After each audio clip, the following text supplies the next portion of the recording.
BPL এ 5 দল চূড়ান্ত করার পর এবার দলগুলোর নামও চূড়ান্ত করে ফেলেছে বাংলাদেশ ক্রিকেট বোর্ড। অপরিবর্তিত রয়েছে শুধুমাত্র দুটো ফ্র্যাঞ্চাইজির নাম, রংপুর রাইডার্স এবং ঢাকা ক্যাপিটালস। আর নতুন যে 3টা ফ্র্যাঞ্চাইজি তাদের নামগুলো ঠিক করে ফেলা হয়েছে। সেই ক্ষেত্রে চট্টগ্রামের নাম হচ্ছে চট্টগ্রাম রয়্যালস, রাজশাহীর নাম হচ্ছে রাজশাহী ওয়ারিয়ার্স এবং সিলেট টিমের নাম হচ্ছে সিলেট টাইটান্স। সো দলগুলোর নাম আপনাদের কেমন লাগলো ডেফিনেটলি জানাবেন। এর ভেতরে একটা দল অবশ্য কিছুটা কি বলবো যে নাম পরিবর্তনের অনুরোধ করেছে, সেটা হচ্ছে রাজশাহী ওয়ারিয়ার্স। তারা আসলে নামটা পরিবর্তন করার জন্য অনুরোধ করেছে বাংলাদেশ ক্রিকেট বোর্ডকে। দেখা যাক তারা সেই অনুরোধ রাখে কিনা। এখন আসলে দলগুলো ব্যস্ত হয়ে গেছে player, coach, team management recruit করার ক্ষেত্রে এবং অনেকগুলো নিউজ নিশ্চয়ই আপনারা পাচ্ছেন। এর ভেতরে একটা খবর তো জেনেছেনই যে রিশাদ হোসেন তিনি আসলে বিপিএল এ খেলছেন না, তিনি চলে যাচ্ছেন বিগ ব্যাশে। তিনি পুরো সিজন বিগ ব্যাশেই থাকবেন, তাকে বিপিএল এ পাওয়া যাচ্ছে না। মোটামুটি ভাবে অনেক রিউমার রয়েছে, যেমন আপনারা নিশ্চয়ই শুনেছেন যে সাহেবজাদা ফারহান তিনি খেলবেন এবার রাজশাহীর হয়ে, রাজশাহী ওয়ারিয়ার্সের হয়ে। তো এখন পর্যন্ত কনফার্ম নিউজ যেটা, সেটা হচ্ছে মেহেদী হাসান মিরাজ তিনি সিলেটের হয়ে খেলছেন এবং তিনি সিলেটের ক্যাপ্টেন্সি করবেন, অধিনায়কত্ব করবেন, এটা মোটামুটি ভাবে নিশ্চিত খবর।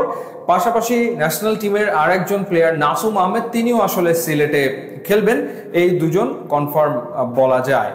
আর রাজশাহীর ক্ষেত্রে যে নামগুলো শোনা গিয়েছে, যেমন তানজিদ তামিমের নাম আপনারা শুনেছেন।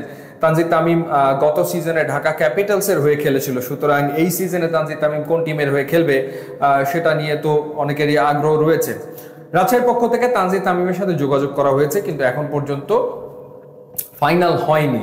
সাহেবজাদা ফারহানের ব্যাপারে রাজশাহীর আগ্রহ রয়েছে, কিন্তু সেটাও চূড়ান্ত নয়। এছাড়া রাজশাহীর পক্ষ থেকে মুস্তাফিজের সাথে যোগাযোগ করা হয়েছে, সাইফ হাসানের সাথে যোগাযোগ করা হয়েছে। সাইফ হাসান সবশেষ আসলে রংপুর রাইডার্সের হয়ে খেলেছিল, তার সাথে যোগাযোগ করা হয়েছে। সুতরাং এখন যে বিষয়টা হচ্ছে সেটা হচ্ছে যোগাযোগ চলমান রয়েছে বিভিন্ন দলের সাথে। এখন ক্রিকেটারদের যোগাযোগ আসলে চলছে, কিন্তু নিশ্চিত করে এখনই কিছু আসলে বলা যাচ্ছে না। সেটার জন্য হয়তো আর একটু সময় প্রয়োজন হবে। তো রাজশাহী একটা শক্তিশালী দল গড়তে চলেছে বা সেই উদ্যোগ তারা নিয়েছে।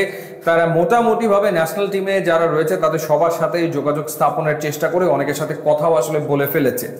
আর সিলেটের ক্ষেত্রে যেই ঘটনাটা ঘটবে, যেহেতু মেহেদী হাসান মিরাজ ওখানে ক্যাপ্টেন এবং মেহেদী হাসান মিরাজ তিনি অনেক প্লেয়ারের সাথেই কানেক্টেড, সুতরাং মিরাজ খুব সহজেই আসলে সিলেট টিমটা গুছিয়ে ফেলতে পারবেন, এটা তো আসলে বলাই যায়। আর ওভারঅল বিদেশি ক্রিকেটারদের সাথে তো কথা বলে সেই চুক্তি করতে সময় লাগবে, সেই চেষ্টাটা সবাই শুরু করেছে।